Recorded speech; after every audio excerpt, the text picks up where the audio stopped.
You gave up a TV job to start a podcast in your basement. If that doesn't scream midlife crisis, I don't know what does. It was Championship Sunday here in Indianapolis. What's the mindset then coming in as a defending champion? I want to win. No, I want to win. The young lady over my shoulder, Caitlin Clark. Not the best looking guy.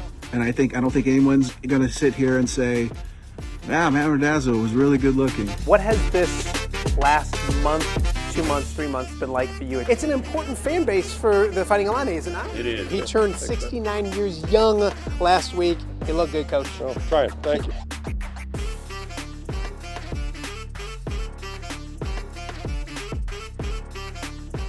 Welcome to Update with Matt Randazzo here on a Wednesday in the Quad Cities. Happy Hump Day. It is Wednesday, March 25th. The madness is in full swing, of course, as the Iowa Hawkeyes are in the Sweet 16. The Fighting Illini are in the Sweet 16. The Iowa State Cyclones are in the Sweet 16 as well, so we've got a ton to get to on today's show. It's been a fun week. Thank you guys for joining us. However you are taking the show in, whether it's on the podcasting platforms, watching us, however you're checking it out, we greatly appreciate it. If you're watching us live on YouTube, thank you for doing that. If you have subscribed, that's awesome. Thank you. If you are watching the show for the first time or watching the show for the first time this week and you want to know when it's on and what's going on, subscribe. It's as free as can be. Helps us out a ton.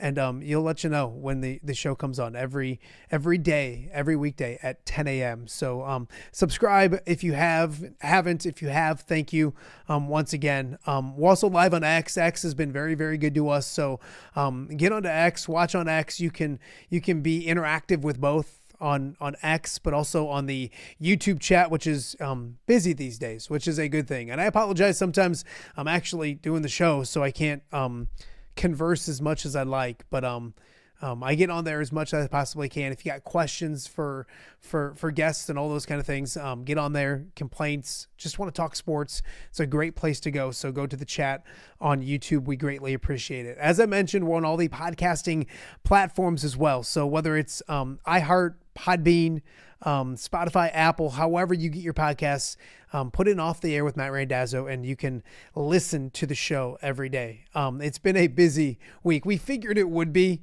It got even busier on Sunday night when Iowa punched their ticket to the Sweet 16 for the first time since 1999. So on Monday, we had Jess Settles and Kent McCausland, two guys that played for the 1999 team that know the game of basketball, on with us. If you missed Monday's show, if you can't get enough Hawkeye content this time of year with the Sweet 16 coming, go check out that show on Monday. You won't want to miss it. Nicholas Bear was on Monday as well.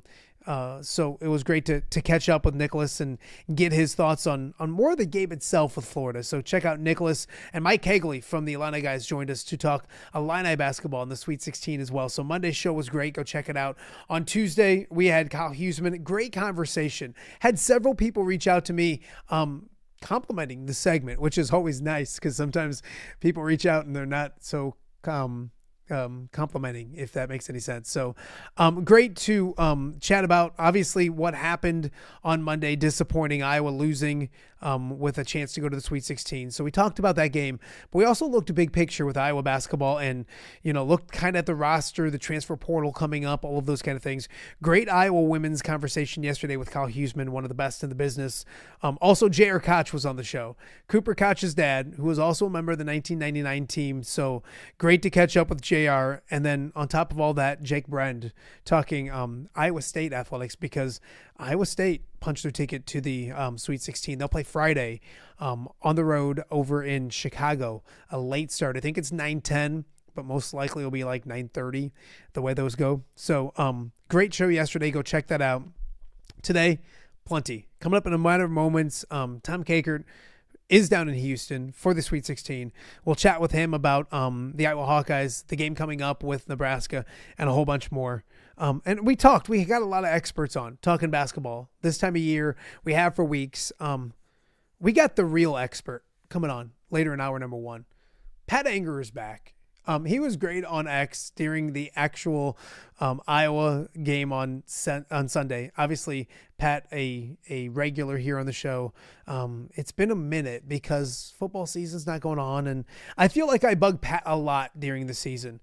He comes on Mondays, but then also like just in life in general, he comes on several times during football season, and whenever I need him, he hops on. So it's time to talk to Pat. So Pat Hanger will have his basketball knowledge and a whole bunch more. We're going to do something fun with him because there was a fight or an argument or a incident between Coach McCullum and Coach Golden on Sunday. And Pat was active on social media talking about it. And we're going to put him through the gauntlet when it comes to Ben McCullum versus certain coaches, maybe in a fight, if Pat knows about fighting. So that bunch more Pat Anger coming up later in hour number 1. Also hour number 2, we're going to talk Illini. Our guy Kedric Prince will be joining us to talk about the Sweet 16. I found this rankings of the coaches that are left in the Sweet 16, and they rank them all out 1 to 16.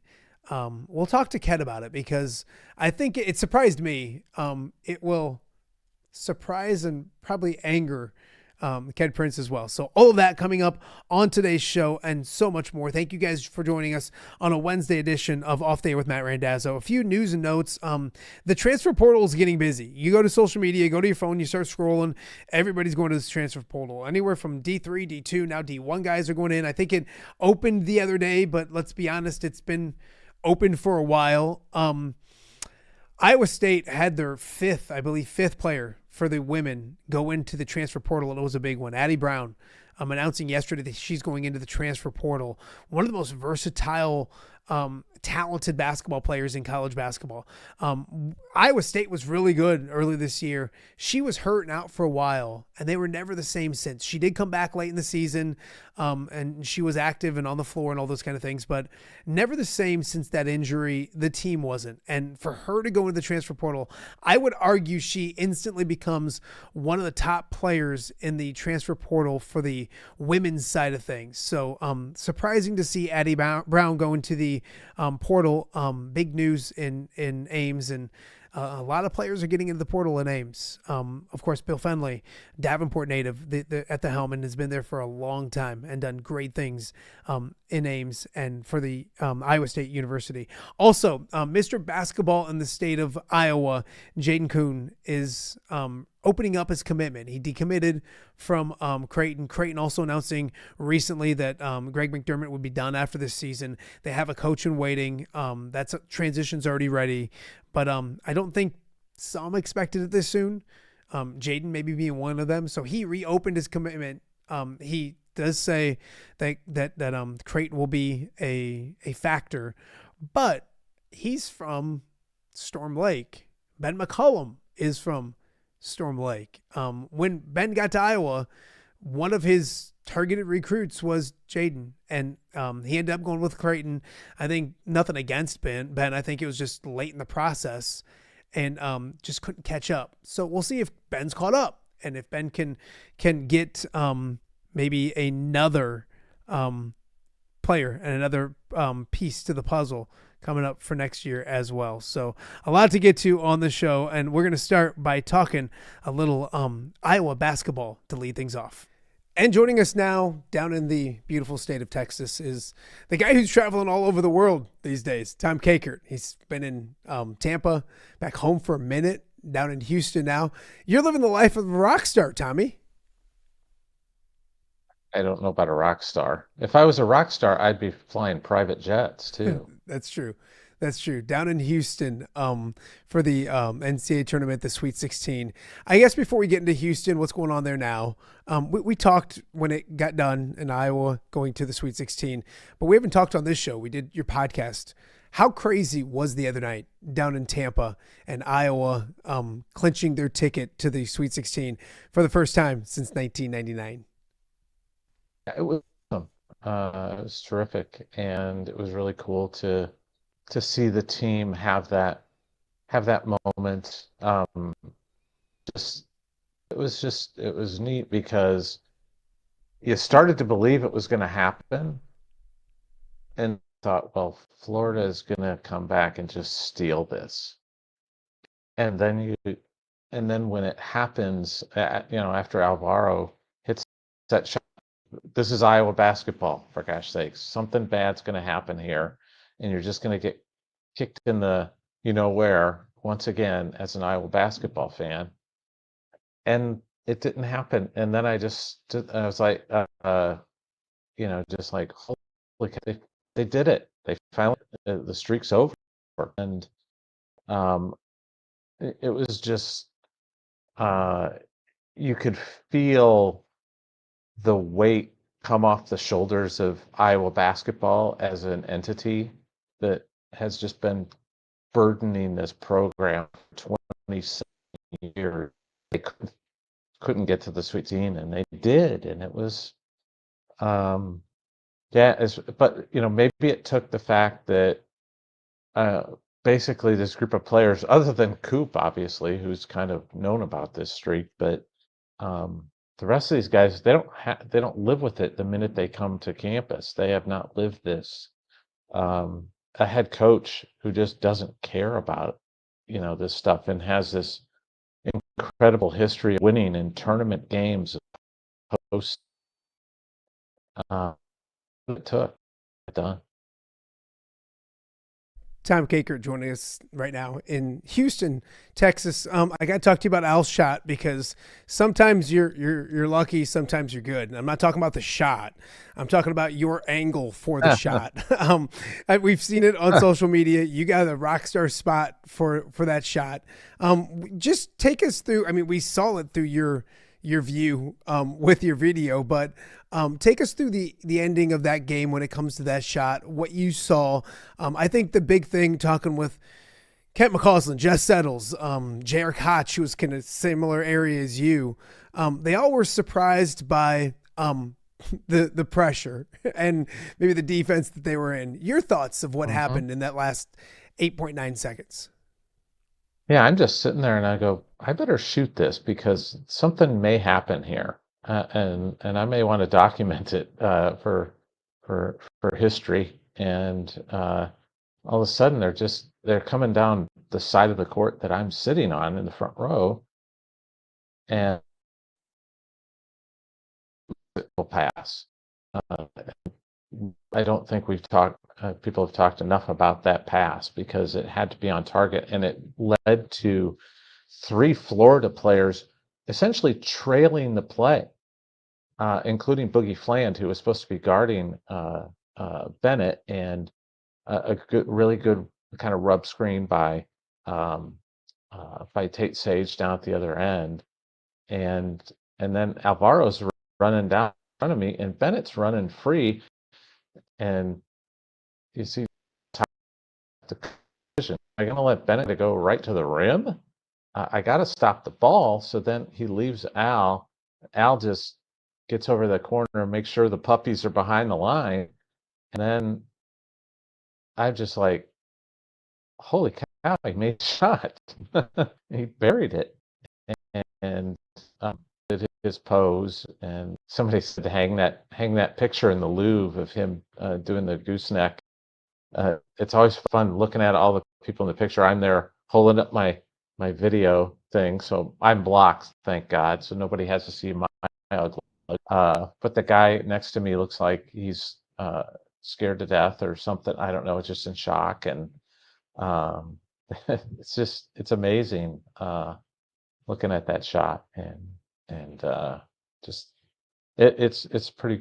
It was pretty witness. Tommy, when you look at it, and we're going to move on to what's next in Nebraska, but you were around that team a lot this year. You traveled a lot with them. You were in locker, all those kind of things. Yeah. What was the post like? You were there close when we talked with JR yesterday about the hug between him and Cooper. What was the aftermath like for you, just for everyone? I mean, you can even go to members of the school administrators or whatever that had been there for a while, all those kind of things. The James Allens and the people that have worked there for a few years. What was the atmosphere like afterwards? Locker room and just those guys and being so happy. I I went over and congratulated JR afterwards because I knew that that was a special moment for him, and seeing him and Coop embracing over there, I was like, well, that's a good moment there. I never even noticed Alvaro with his mom because I just looked over and I saw Coop and JR, and just because I know them and much better than I know Al, and I wouldn't know his mom if I saw her, but it was cool. And I went over and shook JR's hand, and I think he about broke my right hand shaking it because he was so animated and excited and joyful about what had just happened and the role his son had played in helping make it happen. But it was really neat to see all those people so happy and unburdened by this thing. And as I said, it's fun. And I'm like, hey, Final Four is in Indianapolis, and last time Iowa made the Final Four, it was in Indianapolis, and 1980, Bobby Hansen on that team. So, why not? Why not? No, Tom Kakert down in Houston joining us on Off Day with Matt Randazzo. Tommy, one more about the aftermath before we look ahead to. You had Kent McCausland on your podcast. We had him on the show on Monday as well. Those guys and talking to some of those guys about the drought being over. It's cool and you saw reactions from Iowa fans like all over the place. I'm glad that I didn't record my room. I thought some of it's weird because why are you, if your wife's behind you or whatever, that's one thing, but some people's were maybe a little weird, but I'm glad because probably language wasn't the best sometimes, but talking with those guys and I don't know if you've seen Bobby or anything like that, but like some of those old, like you look at Kent, I know you had him on the show, it means a ton to them. I feel like they're playing right now and they're part of this team. It's wild. Yeah, there's so many guys. I saw on Facebook yesterday, Greg Bruner, who lives down in Dallas-Fort Worth area, posted that he's coming down, and I reached out to Brew, and we're going to try and get together at some point, I think, and because I haven't seen Brew in forever, and that's the cool part of this is all these guys are going to make the team. It's just guys. The history of Iowa basketball is coming to be there to pat these back and tell them, let's get this done. Let's go. We're proud of you. And that's pretty cool. With Kent, when, Sunday night when we were talking, I shared with you that Ben had mentioned Kent in his post game because he gets messages from Kent during the season, wins, losses, doesn't matter. Just gets positive encouragement messages from a former Hawk. And I thought about Kent a lot because his dad Mac was a friend, and we went to a lot of basketball stuff together, and I thought about him and how much he would have enjoyed that moment. For you and I, Mac McCausland was the soundtrack of our life of Iowa basketball growing up. Yep. And I thought about him, and I think about Kent, chips and salsa and the whole bit, and it was a moment for those of us who have lived Iowa basketball for our lives. You think about all the people that were part of it for us, and a lot of those people are going to be here in Houston, and that's going to be really, really cool. Yeah, I know the Bear Cage is going down there as well. He turns 30, Yeah. I think, tomorrow. So if you see Bear Cage, buy him a beer or 10 for me, please. And that's the thing Yes, too. You I look will. at it, Tommy, and I don't want to get you mad or anything, but I'm a Lions fan, and we're not going to get into that. But it's a fan base Iowa-wise that has a lot of success in a lot of different sports. And they've had good teams at the University of Iowa for basketball, but they hadn't gotten to that Sweet 16. It reminded me of when the Lions finally won a playoff game a few years ago. And the feeling that I had then was similar to the feeling that I had on Sunday, because there's these Iowa fans, and they're huge Iowa fans. I know a lot of Iowa fans that tell me like, hey, it's not great right now, but I'm a bigger basketball fan almost than football. Like men's basketball was always my thing. Like I grew up like watching this kind of stuff and loving it and living it. And I think those people that used to live it, not that they don't care now, I don't mean it like that, but it gave them a little surge of, like you said, like of your childhood, of growing up, of those great memories. So it's been wild to say the least, but there's more basketball to be played.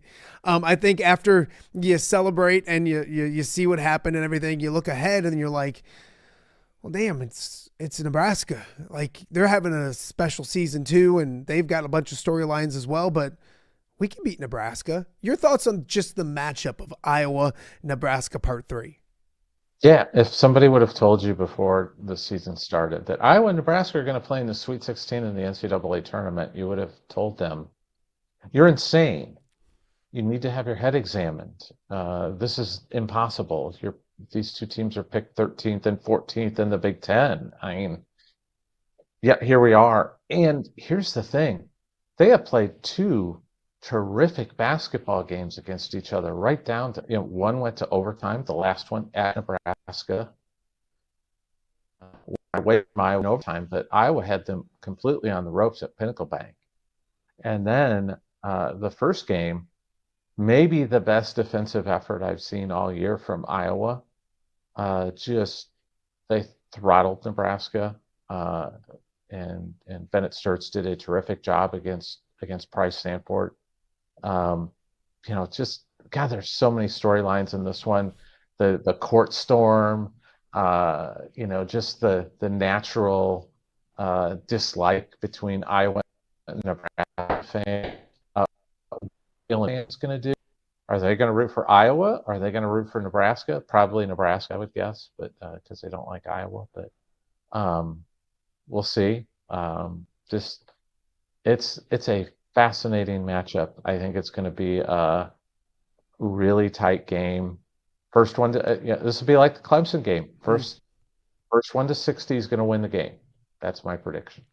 Tell me, when you look at it, I feel like maybe Bennett Sturts is due for a really good game. But I'll say this, it's weird because you used to rely on that. I don't feel like Iowa relies on Bennett carrying the load anymore. I think it maybe took longer than people thought, but Tavian Banks has been really good. Al was really good. Coop's been hitting the shots. Kel Combs is unsung and been playing really well. How good does Bennett have to be? I almost feel like Bennett's more of a factor on the defensive end. And if he can do anything close to what he did with Price, in the first game, it could be very beneficial. Your thoughts on Bennett and what Iowa needs from their star on Thursday night? Just to keep running the team. That's the biggest thing that he did Sunday against Florida, is he just kept them in what they needed to be in and kept them doing the right things offensively. So that is the key in this game, is just Bennett's got to make the trains run on time, make that offense go, and get people good shots, and then you got to convert. The keys are just kind of like the Clemson game, those X factors. Combs had 8 against Nebraska, and that made the difference. Had that huge 3 to tie it late. If he can play well, that's big. And you got to keep aggressive Alvaro going and keep that guy and you can see his confidence is just oozing right now. He feels like he belongs in this moment, and his aggression is there, taking the ball to the cup, and he's converting and he's making plays, and he's money at the line too. That's the other thing, is that he's making his free throws, and you can get Tavion continuing to go. Tavion was so good against Florida, and right to the Florida big guys and outplayed them. And that was a massive factor in this game. The other guy that I'd watch for this game, Tate Sage, because I think Tate he's one of those young guys that just he doesn't have that the burden. He's just going to keep coming at you. So I look for him to make a couple plays in this game that help Iowa get a win. Tom, when you've only been there a little bit, I know that you got in yesterday. Is there a vibe or a sense? You mentioned Illinois fans. Who are they rooting for? Nebraska turned Oklahoma City into Big Red Country, but I think it's different at the Sweet 16 because you have 4 teams that are all going to somewhat want to be represented. Nebraska did have an extra 24 hours to maybe go buy up some tickets and everything, knowing that they were going on Saturday. Iowa was on Sunday. Illinois was on Sunday. It's so close to Houston, so there's that factor. You might not know. Not but, so close. It is Houston. It is Houston. But I mean, even the campus is like two minutes away or whatever it is. Maybe you don't know yet, but what's your sense in what we might see on Thursday when it comes to environment and all those kind of things? I think of the 3 other fan bases that were there. I think Houston will have the most fans there, but I think Nebraska will have probably the next most. Yeah, we'll see how many they can get in the building, but they'll have plenty of people. They'll be a good representation of Hawks and Illini fans. That's the market opportunity, and it was like just to get in the building, it was like $1,000. It's like $2,000 for the lower bowl for some of the good seats. I mean, this is high. It's the combination of it's in Houston, so the Houston people are going to be here. Nebraska fans have discovered that basketball is a sport, and so they're showing up to watch their team.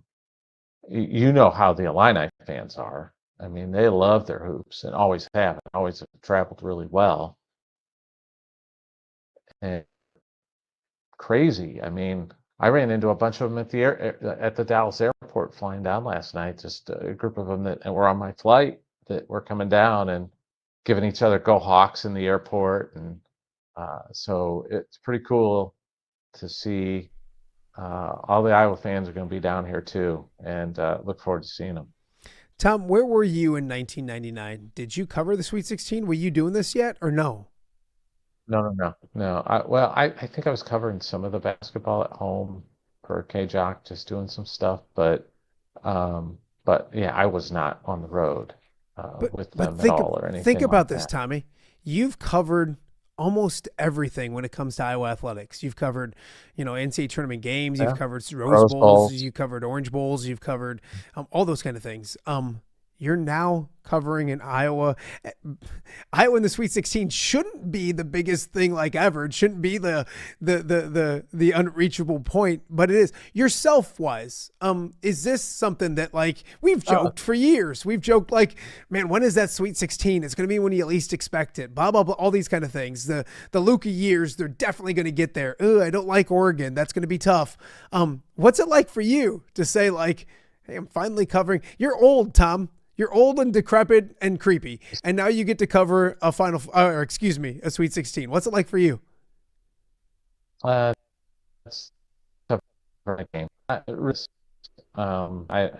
It's nice. I would be more moved by covering a Final Four, and that would be a bigger moment, just for me personally, professionally. We'll see. Tommy, I'll tell you what, the Media Hotel looks beautiful behind you. Their internet is awful. But we've made it through. We survived the interview, all those kind of things. I know you're busy today. Get some work done. We'll catch up with you again real soon. Thanks, buddy. Okay. Thanks. That is Tom Kakert joining us here on Off the Air with Matt Randazzo down in Houston. As we mentioned, the media room looks really nice. The hotel looks nice. The internet, not great, but we appreciate Tommy for everything he's done for us, and obviously a big game. Make sure you're locked into the Hawkeye Report to get everything you need when it comes to Iowa and the Sweet 16 against Nebraska coming up on Thursday. We got much more to get to. You're watching OTA on a Wednesday right here in the Quad Cities. All right, be honest. Are you craving Hungry Hobo again? You know, that fresh sliced meat piled high on those amazing sandwiches, hot off the grill chicken and steak with all those delicious toppings, the biggest and best selection of baked potatoes, or simply some waffle fries dipped in cheese. Well, now that Quad City favorite is even easier to get. Download the Hungry Hobo app today. Order ahead, skip the line, and earn rewards all at the same time. There's Double Points Monday and exclusive specials as well. With 12 locations in the Quad City area, it's Hungry Hobo. Now even easier to find, but still hard to resist. Rafferty Funeral Home, dedicated to serving families in the Quad Cities since 2007. Hi, welcome. Here, come on in. An experienced staff plans each service to reflect the unique life and legacy of your loved one. Rafferty Funeral Home is proud to serve our community with dignity, respect, and compassion, helping you to celebrate your traditions and lasting memories no matter your faith, culture, or budget. Rafferty Funeral Home in Moline. Call today to discuss prearrangements.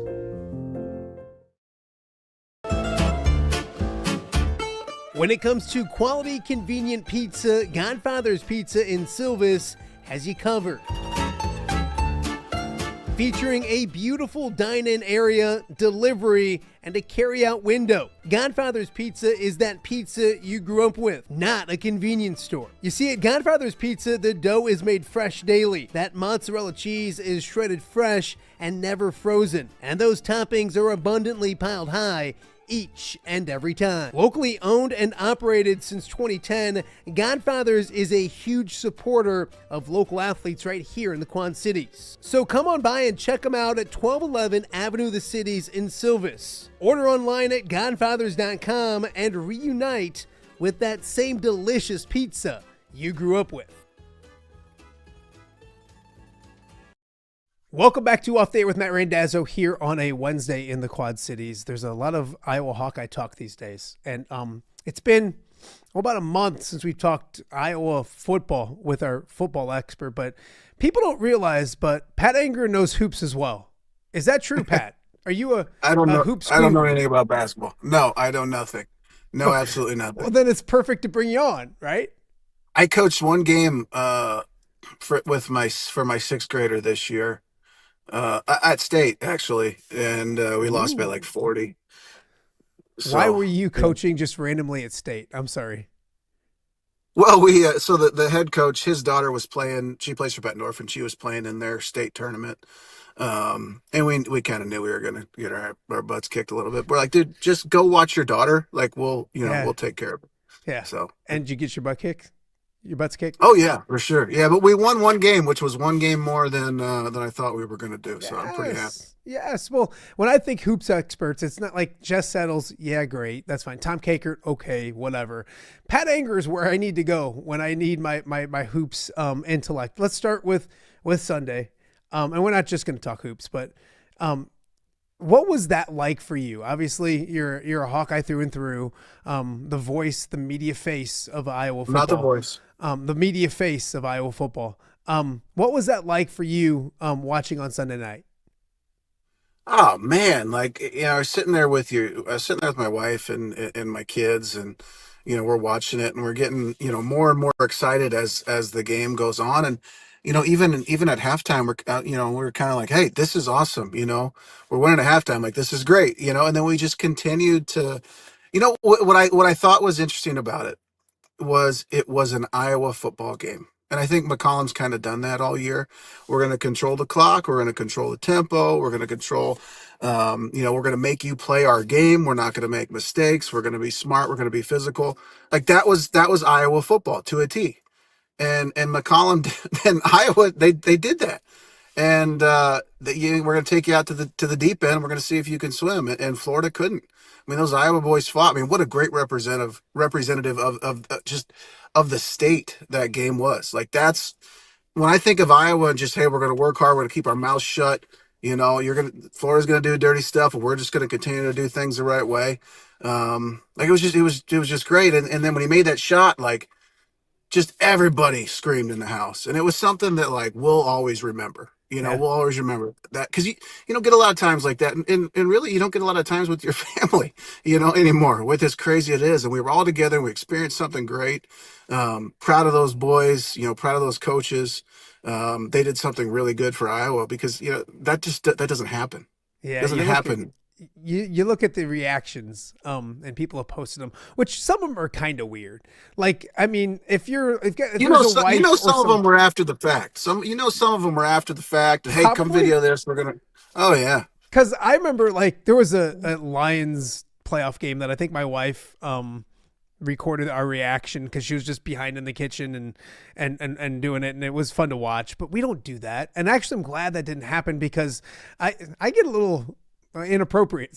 I yell some things that, like, in a good way, right? And that's why that's why I'm think somebody's got to be after the fact because the first words that came out of my mouth were "Let's blank go," Yep, and I LFG, think from my 8-year-old to my 14-year-old, I think there was a lot of F words and just smiles coming out. So yeah, glad we didn't record that. Wouldn't have been able to post it. Yeah, that's my thoughts exactly. But you mentioned that because, like, that's the cool thing. I grew up watching Iowa basketball, and that was it. Like, Mac McCausland was the voice, the soundtrack of my childhood because you watched Iowa basketball, watch it with my dad all the time, and all those kind of things. And I think the more I hear about yourself, that was for me. Like, my 4 boys are in the basement, and we're going crazy. And, like, all week it's been like, this is what we get to look forward to again.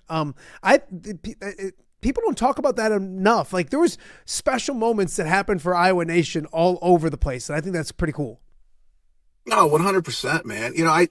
So Jason Smith's a Bettendorf guy. He was on that last team that went to the Sweet 16. So, like, we were all in, man. Jason Smith, to me, growing up, like, he was the man. He was huge. You had Tavian, and you had Jason Smith. Like, those were guys as a Bettendorf kid growing up. So, we followed it really, really closely. My dad was pro basketball, big basketball guy.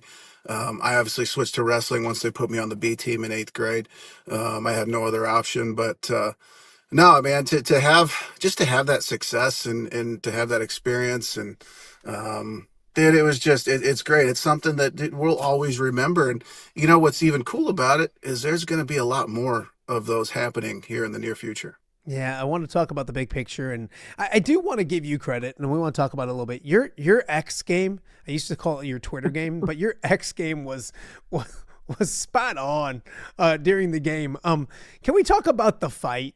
And I want to put quotes up. The fight in the first half. I guess as a former football player and a former professional wrestler champion, a tag team champion of the world, your thoughts on the fight? I thought you were gonna flex. Yeah. I thought you brought your arm up. I thought you were gonna show the guns or something like that. Yeah, as a pro wrestling champion, I know what a punch is and what it isn't, and like he's hitting at the ball like it wasn't even. I don't know. And I understand from I guess from an announcer perspective, you're not seeing the replays as quickly as everybody else on TV. So I'm assuming they didn't see it, but still, you don't want to jump to conclusions right away until you see the full picture, especially when you're kind of calling out a kid. But I don't know. Florida was playing pretty dirty, and our guys didn't back down. And hey, whatever. But no, that was not. People. Florida fans are still saying that's a punch. Yeah. Like, dude, come on. I thought you guys were tough down there in Florida. Like, come on, man. Yours. Jesus. I don't.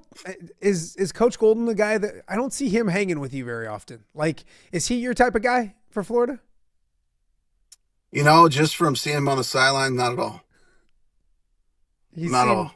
He seemed a little. So obviously there was the confrontation between Ben and Coach Golden, and I said on Monday, like, yes, Iowa winning to go to the Sweet 16 checks a huge box, does a ton of great things for Coach McCullum and recruiting and fan base and all of those kind of things. It's big, but I thought, like, just during the game he checked boxes. Like, your thoughts as an Iowa guy watching your coach get after it on the sidelines, and then he does a in-game interview, which I always think are dumb, and basically calls him out for being sensitive. I think Ben McCullum hit a grand slam during that part of the game as well. No, for sure. I mean, you guys going to come at your bench. You're going to have your players back, and that's like that's what you want as a player. Somebody that's going to fight because you're fighting for him, right? And then he stands up for you guys. That creates a culture, and that creates a group of guys that are literally going to go out there and die for that coach. And that's how you build success. That's what we felt like, with all of our coaches, with Coach Ferens and Coach Doyle and hell, I remember Coach Wilson having my back a couple times, and those are like, and Norm, man, those guys will have your back, and if they're gonna fight for you, like, dude, like, it's on. I'll die for those guys, and he did that. He showed that on the biggest stage. Was really I don't think Golden wants any of that smoke. I'll tell you that. You posted It'll on mess up X his hair. that you had Coach McCullum in a TKO in the first round if they got after it, which had me thinking, Pat, you're an expert when it comes to those kind of things. If these coaches did have fights during like instead of playing basketball, they were just fights. Iowa takes on Fred Hoiberg coming up, so we'll toss a picture of him up there. It's Fred Hoiberg versus Ben McCullum, like who you're riding with in that fight, if you will. That's an interesting choice of picture. You're welcome. You're welcome. Well, here's the thing. I mean, I like McCollum's Hoiberg. I like Hoiberg. I do, but go ahead. Yeah, I think he's doing a great job. I think he's doing a really good job. Honestly, if he could coach football, they'd probably be a lot better at football as well too. I think that I think McCollum's an Iowa boy. He grew up watching Iowa style wrestling. He plays the tough and physical, and I'm taking McCollum all day. If Iowa wins, they will play the winner of Illinois and Houston. So we'll stay down in Houston. If Iowa, actually, let's go Calvin Sampson first. If Iowa had to play, and this is mean because Calvin Sampson's maybe up there a little bit in age when it comes to these kind of things, Pat. If you had a Calvin Sampson, I got to find Pat again, make sure I didn't lose him completely. If you have a Calvin Sampson up there, your thoughts on who you take in a Ben McCullum, Calvin Sampson fight, if you will. Obviously McCollum, but Sampson looks like he would hire a guy to kind of take a shot at you. So yeah, he looks like he knows his strengths and his weaknesses, and I think he would be very tactical with his approach. Yeah, I think he would be scrappy. Is that an okay Yeah. word to say? I think he's not going to go down Well, without a honestly, battle. dude, I think all these coaches are scrappy. You watch them on the side; they're a bunch of scrappy dudes, and they all still probably. I mean, how long ago did he play with the team? A lot of them like still play. I mean, McCollum still, he still gets in there and gets reps in. Like these dudes are tough, man. I feel bad about the pictures I chose because like this one's No, you not don't. the best one. No, I have not. I mean, I don't think that Coach Sampson is playing any basketball with the guys these days. I don't think that. But if Illinois wins on Thursday, it would be Iowa versus Illinois. Brad Underwood versus Ben McCullum. Your thoughts on that scrap or that battle, Patrick? Yeah, I think McCollum takes him out. I mean, he's got the speed and quickness, and obviously the endurance as well. I mean, he's got advantage, but I think he can jab himself in there, get some takedowns, and ground and pound. I never thought we'd be throwing up pictures of coaches on the show and having you give play-by-play, but that's what we've gotten to here on Off Day with Matt Randazzo. Your thoughts on Nebraska, and then I want to talk a little combine with you as well because they had pro day in Iowa City yesterday. I want to go back to your pro day in a second, but your thoughts Nebraska, like you had to put the tweet up there, and you loved it, but you put the very astute tweet. I should read it verbatim, but it's ironic that Iowa is a 9 seed and Nebraska's a 4 seed, and Iowa beat Nebraska by 94 points this season in football. I loved it. Where does Nebraska sit with you when it comes to rivalries right now? What's funny about that tweet is I've been getting some comments from Nebraska fans, Of course. and honestly, they're all great sports. They're all like, yeah, it wasn't quite that, but it sure felt like it, That's cool. So hey, touche to those guys. Much respect. For me, it's so I didn't have that Nebraska rivalry because obviously Nebraska wasn't in the Big Ten when we played. For me, like honestly, it's interesting. And Corey the legend Corey Sheets, when I first started, he goes, what Big Ten teams do you dislike? And I'm like, honestly, not really anybody. Like, I don't really have any ill will towards anybody. But then as an announcer now, like I get really angry and really fired up, and it's just, I guess it's something like when you're playing, like it's completely different than when you're sitting there watching, because you can't get that out. And obviously you have kind of like these preconceived notions that don't really get worked out because you're not having that experience with the other team. So yeah, I've grown a little bit of animosity toward Nebraska for sure. What would it be like? First off, Corey Sheets probably then turned and said, "Here's the list of schools I hate." And he probably put out this list about this. All of them. Yeah, All of them. everybody, including one in the Big 12 that might be in the same state as well, but we won't get into that. If you were, what do you think Price Sanfort's going through right now? Can you imagine playing at Iowa and doing what you did at Iowa and then going and playing in another Big Ten school and then having to play them like later on in the postseason, all those kind of things? What is that like? And I don't like think Iowa fans, yeah, they booed him and all those kind of things at Iowa City. I covered Price, great kid, family's nice family. I understand it because, the coach left and all those kind of things. What do you think this is like for the Sanfort family right now? No, and I don't know him. I don't know his brother, but just hearing things they say, and obviously cheering them both on, when they're at Iowa, I'm assuming they're pretty level-headed when it comes to something like this. Him leaving it wasn't like, he just left because he's upset. We had a coaching change, and you don't know. There's some uncertainty there, so I don't have any ill will towards him at all. And he's had a great year, and he made a good choice. Nebraska has a really good basketball team, so. But yeah, I'm sure it's definitely a little bit weird. I'm sure it's honestly, I mean, it's nothing. And to be fair, obviously, I had the vision that we were going to go to the Sweet 16, but I don't think a lot of people really thought that this situation would happen. And much respect, to Iowa for doing it. And hey, he's out there, he's playing hard, and we would love to have him on our team. No, absolutely. Pat Enger joining us on Off the Air with Matt Randazzo, media face of the University of Iowa, the color commentator. Does color commentary for the football team and giving us his basketball knowledge right now. I'm trying to find it real quick before we because I wanted to bring this up. It was 8:23 on Sunday evening. The game there's probably 4 minutes left. Florida had surged ahead. They had taken the lead, and then Pat Enger jumps on the text thread and says, "We're going to win this game in regulation." I just figured you had too many soda pops. What vision did you have? Can you tell us, oh wise one? Well, before the game, I sent a text and I said, "Hey guys, I had a vision. I was going to win this game," and I got some LOLs and whatever. But I'm kind of on a vision quest. I'm on a vision. I'm like Loudon Swain right now, and I'm trying to wrestle my shoot. So I had a vision. I had nothing to drink on Sunday, which is interesting.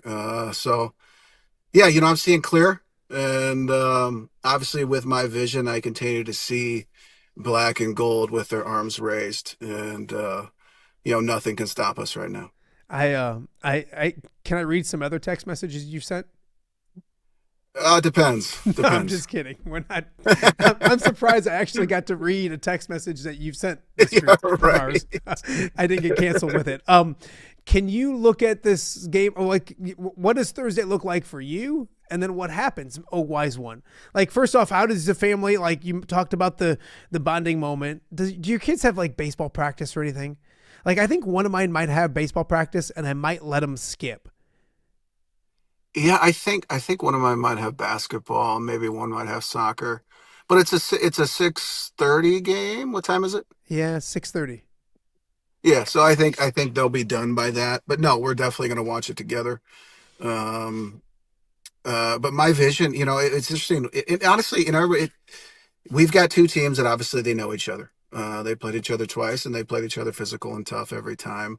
I'm assuming just by the fact that they know each other, that's probably going to be a low scoring game.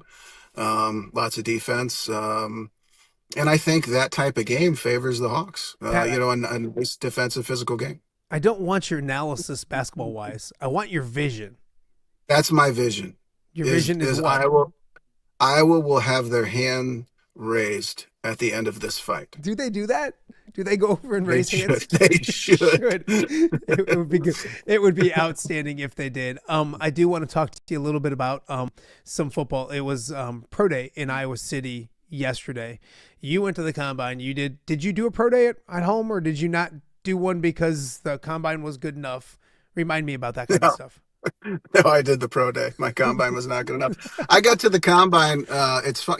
We flew out there and probably should have drove, I guess, but got to the combine, and all my stuff, all my luggage, all my workout gear, everything was just was lost. So I didn't get that till like the last day, which was so then I had like all these oversized clothes that they just gave me that I wore. But then the pro day actually, I jumped 39. So we did our vertical first. I jumped 39, and then I went and ran the 40. I think I ran like a 4.6, which I was very happy. It was like 4.62, 4.63. I was very happy with that. I'm like, I jumped 39, 4.63. I'm the greatest football player of all time. And then we ran the 3-cone drill, and I slipped on the turf and pulled my groin, just snapped my groin in half. So then I'm like, I'm never going to get drafted. This is the worst thing ever. I was pretty impressed, and actually, not surprisingly, because you know him, but coincidentally, LeVar Woods grabbed me and pulled me aside, took me to the locker room because I was pissed, and kind of talked me through it and was there for me. So that was pretty cool, and obviously not surprising knowing LeVar and the type of man he is. But yeah, to me, the pro day, I did 3 things, and then I was done. Seemed like everybody else had a good day that I was with. But it's interesting because you've been through it. The combine's a lot because it's like 2 days of your meetings. You're in like all these like psych tests or whatever. Just 3 days or 2 days of like really nothing, and then you're not eating great. You're not sleeping well. And then it's like, all right, now you got to go compete. It's like the worst environment ever to compete. So people that compete well, maybe it's changed, but I'm super impressed with people that compete well at the combine because it's not a good environment for competition. And the pro day is great because you're at home. You've got your schedule dialed in. You've got your food dialed in. You're just you're as good as you can be. So obviously I enjoyed the pro day a lot better, other than pulling my groin and not really doing much. What'd you run your 40 in your pro day? Same? Yeah. Pro day was like 4.63. Combine was 4.71. What's funny is I had so much downtime going in with the train because you train and all that stuff, you do all that stuff, and then you've got like a ton of time to just pretty much do nothing. So we bowled. I bowled a lot. Like I would bowl like every day, and I bowled so much that I got tendonitis in my knee. Going into the combine, so my left knee was all jacked up. Jiminy Christmas. What's wrong with you? You're like, if you ran the 40 today, what, I'm not being mean, but like, give me an honest guess on if you ran a 40 today, what the time would be. I can tell you honestly that I cannot run. I can't run. My right knee is completely destroyed. My left knee, played my kids in basketball down in Florida for spring break. And my left knee is now jacked up. So I've got 2 really bad knees. My shoulders are both my right shoulder hurt so bad that it kept me up pretty much all night the other night. So yeah, and not to mention my back is all jacked up, my neck. Jeez. Yeah, it was a simple question. I needed a number. I didn't. Honestly, I can't run. Like I feel like I need to go give you a hug or something. However fast I could walk it. I mean, maybe I could jog it a little bit. I don't know. I need some. First of all, I need some Toradol. Whatever PED works the fastest, I would need that to kind of get through that. Yeah, I mean, shoot, 7 seconds.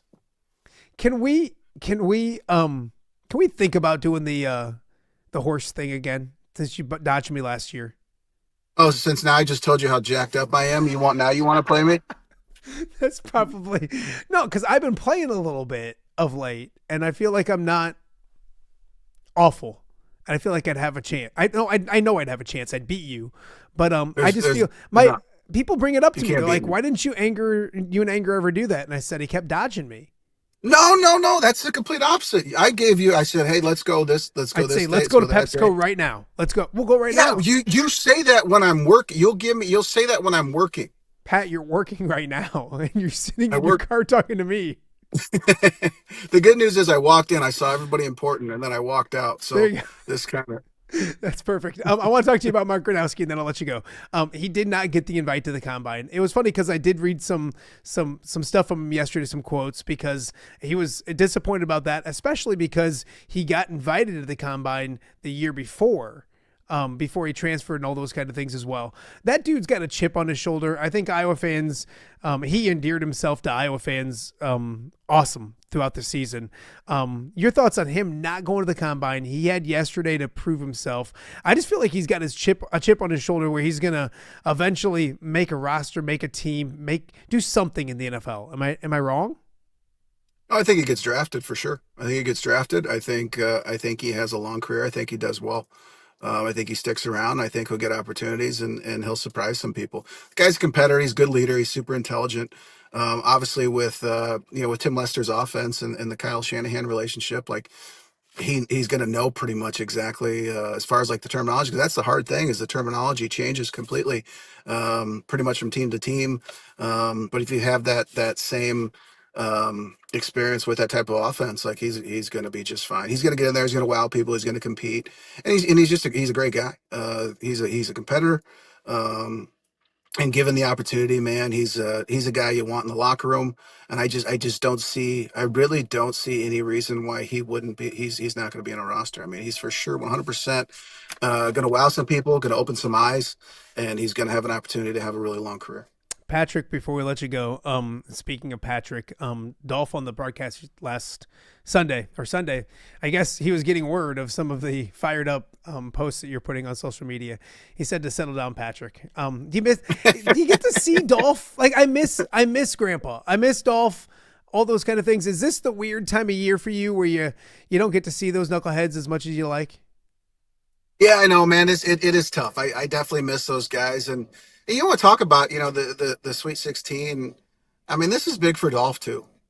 Like this is huge for Dolph. You think, I mean, he's this year. I mean, he's been doing this since August, Yeah. and he's traveled around this whole country since August, and he's been spot on, and he's been enthusiastic, and he's been such a great representative of the state, not only on the radio, but also like in all these grid club, all these um, these talks and stuff that he goes around and does. I mean, the guy's great, and I'm super happy for him to get to call the Sweet 16, and also to be able to call the Elite Eight game coming up that we're going to be in. Ooh. And maybe a Final Four. And maybe a Final Four, maybe a championship. Yeah. I do want to talk about it. How much time do we have here? I hold all day. I have nothing to do. Let's go. What do you got? No, I just I think it's kind of a cool mention about the Cleveland Clinic brain and body scan that I did with the NFL. It's a How'd pretty that cool go? deal. Yeah, it was good. My brain it works. I have one, which was good. Um, But it's interesting, so the NFL every 5 years you get to go to the Cleveland Clinic. You get to have a brain and body scan. Basically, they basically scan everything. It's an executive health screening. It's super awesome. They pay for everything, pay for your flight, pay for your food, like really really take care of you. And it gives you a good peace of mind. I mean, it's 3 days of hey, we're literally they scanned everything, went through everything. And what I enjoyed most about, obviously, it was great having a clean bill of health, and it was a lot of stuff that I learned, and was just super impressed with the care that they took of you. The doctors there were amazing. The people at the Players Trust were just it was just phenomenal. But I got to hang out with a couple other NFL guys as well too.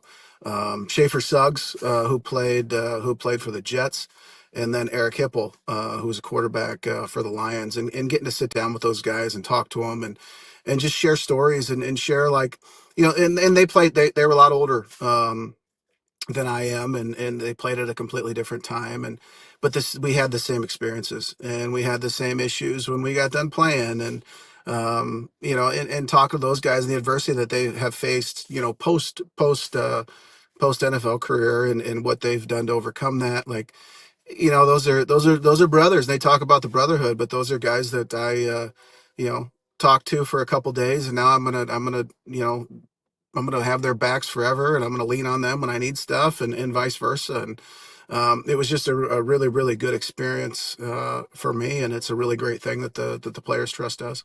No, apps. That's very cool. I love how you just went through like you couldn't run 40 yards and you have this bad knee that, and then you're like, I got a clean bill of health. Well, I mean, so like, yeah, I mean, for as far as like my brain, No, I get you. my heart, like all that stuff is good, but obviously orthopedic wise, uh, Is that good that's a state of bit true. mind? Like honestly, and being honest, because like we like to joke and have fun and all those kind of things. But like when you go out to something like that, it's also obviously you love to hear that one, you have a brain and that it's working and all those kind of things. But does it give you peace of mind? Because you just never know when you hear the things that you hear and all those kind of things. Does it give you good peace of mind about what life's like moving on for you? No, dude, honestly, 100%, man. 100%. Because I've got some things, I had a bunch of concussions, and I've got some visual issues from that.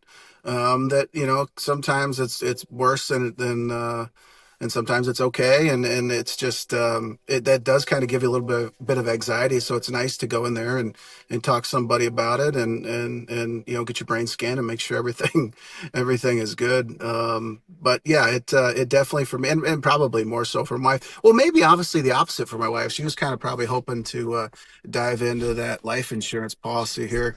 I mean, the way she spends money, she's probably like, hopefully we got a couple more years.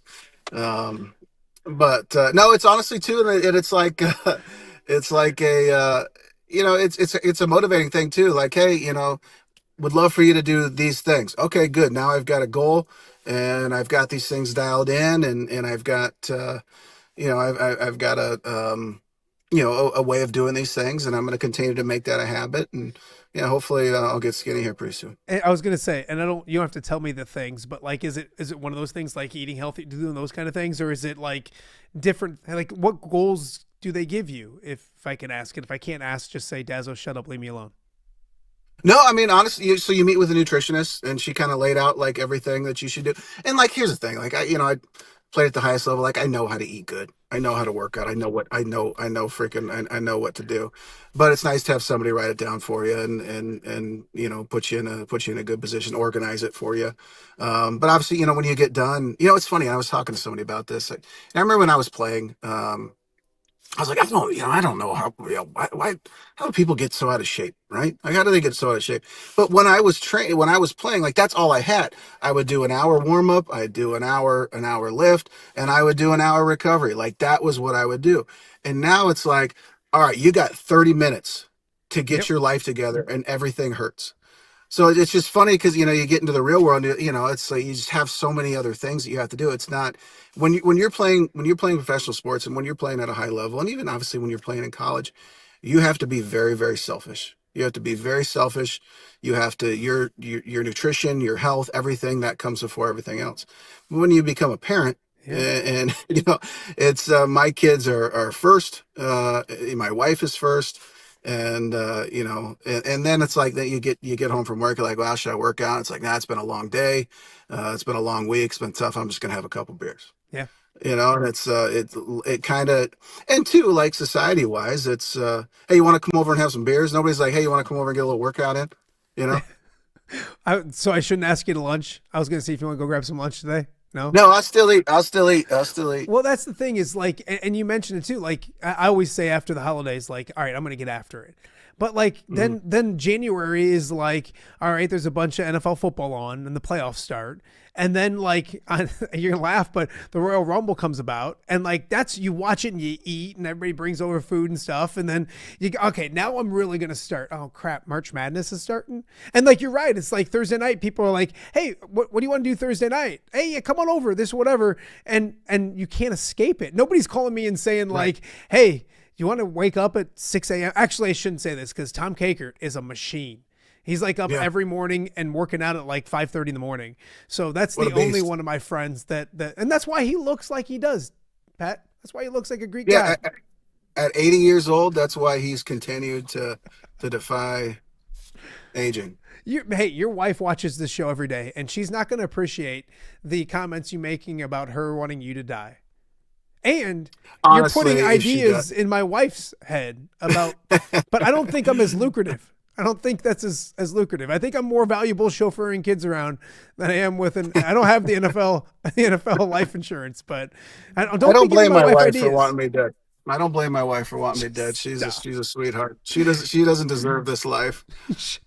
It's very she is a sweetheart, but she deserves. She's the best. She loves, like you've said, women love charity cases and they love projects. And Absolutely. there's no two bigger charity cases and projects than you and myself. Hey, pal, this has been fun. Let's not wait a month to do this. I figured after football, I'll leave you alone and all those kind of things. But like all these people are texting and messaging me and everything. They're like, we want Pat. We need Pat. So thanks for doing it. Well, I was boycotting. I'm glad that the boycott is over. I'm glad you forgot that you were boycotting. Is the honest truth. What were you boycotting for? I can't remember. It's just a lot of things. I think it was because didn't you not return Tom's text in a timely manner or something like that? Probably something like that. Or like I said that, like, no, I think it was because I said I was surprised Iowa or Florida wasn't favored by more. Oh yeah. That's all I said. You said a lot. You said a lot of things about this Iowa Florida game. No, I just said I was surprised they weren't favored by more. That's all. How much money did you lose on Florida? I can't gamble. Don't you do that to me. That was a test. That was a test. It's been hard enough. I was confused because like we shouldn't gamble on college sports, and we don't. But I was confused because I thought like it was college football. And then like somebody broke the news to me that was like, probably shouldn't do any college sports. I was like, oh dang. So wait till baseball season comes along. I don't like gambling on baseball. I might gamble on everything just because of the fact that I got to catch up. I got too much money in my account because I haven't lost it. So that's the beauty part of it. So anyways, buddy, get back into work, all those kind of things. Enjoy the game on Thursday. I'm glad you're not dying. Like I want to leave it at that. I'm glad. Well, I mean, honestly, we're all dying.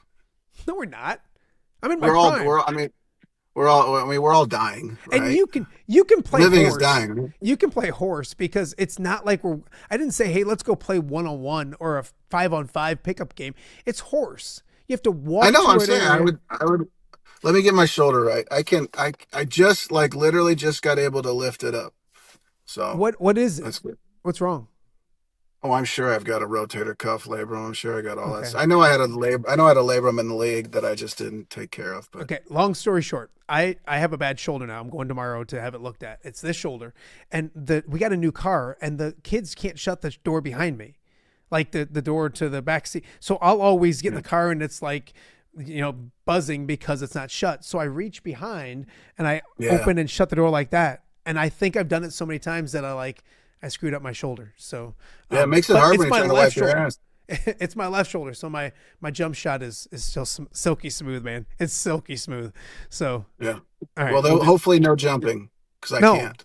No. What are we gonna do? Like, what am I gonna dunk or something like that? Well, sometimes like the kids will be like, all right, you've got to do like you got to spin around, you got to jump over here and on one leg. Are you close playing your eyes. drinking games? Or are you playing horse? No, I'm What just are we saying doing? when we're playing pig, like they'll throw some stuff out there like that, like Pat, hey, you got one.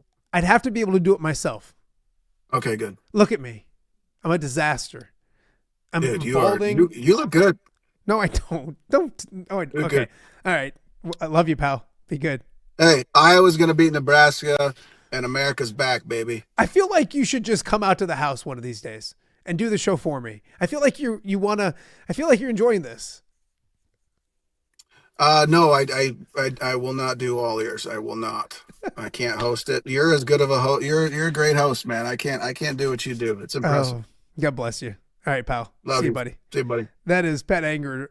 Always with. I figured we'd talk a lot of Iowa. We think we'd get into everything we got into, but that's the beauty part of Pat. I just texted him yesterday and I said, "Hey, want to come on the show?" And it doesn't like, "Hey, we're going to talk about this. Here's your topics we're going to talk about and all that." You just talk with Pat, and God knows what comes out of his mouth. So we got more to get to on today's show. Coming up after the break, we're going to talk Illinois basketball. They're down in Houston as well. Our good friend Kedric Prince will talk about that. I found these rankings of coaches that are left, the Sweet 16 coaches, and they're ranked out 1 through 16. And I'm going to bring that up with Ked and a whole bunch more. You watch an OTA on a Wednesday right here in the Quad Cities. For over 65 years, Linquist Ford has proudly served the Quad Cities, and they're just getting started. Looking for a new ride? Check out a healthy mix of new and quality pre-owned vehicles ready for you. Need service? Skip the waiting room. With free pickup and delivery and mobile service, they come to you. No delays, no hassle. From routine maintenance to a full-service collision repair shop, it's fast, friendly, reliable, and always transparent. Linquist Ford, serving the Quad Cities since 1959. Experience the difference today. Give me the keys. Learning to drive can be stressful for both the student and, yes, the parent as well. Relax. There's an easy way to avoid the stress. Skiles Driving School in East Moline has been helping new drivers hit the road with confidence for over 20 years. Whether you're a teen earning your first license or an adult looking for behind-the-wheel training, we've got you covered. Their certified instructors are patient, experienced, and use modern vehicles equipped for safety and comfort. From classroom instruction to real-world driving, we make learning safe, affordable, and even fun. Call 309-278-0098 or visit skylesdriving.com. Skiles Driving School. Get in, buckle up, drive your future forward. Hey, I'm the Crawford guy. Ooh, do you guys always speak at the same time? Sorry, guys. I'll go first. You know, if you need help with your heating or air conditioning, or electrical, or plumbing, Crawford Company can solve your problem. But what about your problem? What problem? Do you not hear yourselves? Take it from me, the Crawford lady. And me, the Crawford guy. Crawford is the comfort company.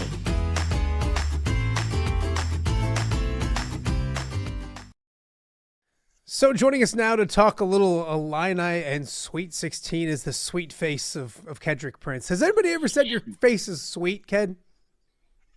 30 years ago. Not now. Your mom's got to think you got a sweet face, right?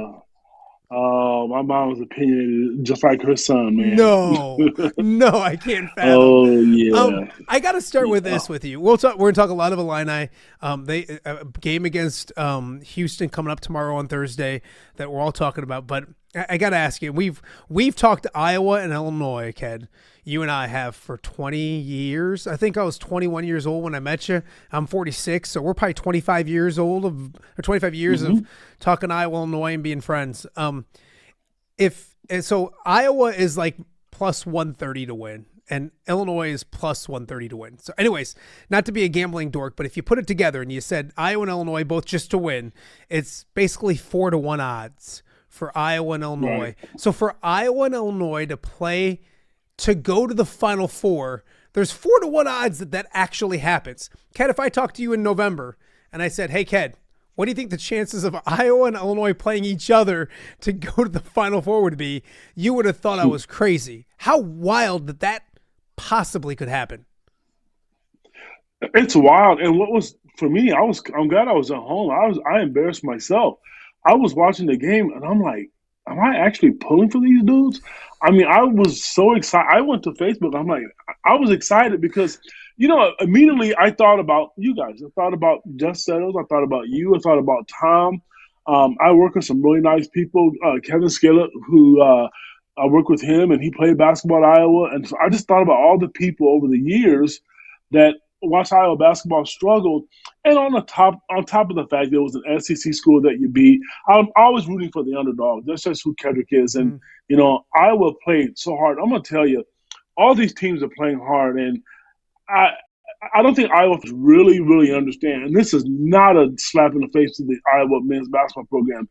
But you basically have one guy, but then you got was it the Banks kid? Is that his name? He stepped up. I think that's his name. I mean, In the tournament, man, my philosophy is, and I've told people this before, you have to be good for 40 minutes and be good for one day. You have one Superman, and he was Batman that day because Bennett's been struggling for shooting the three, but Iowa played so hard.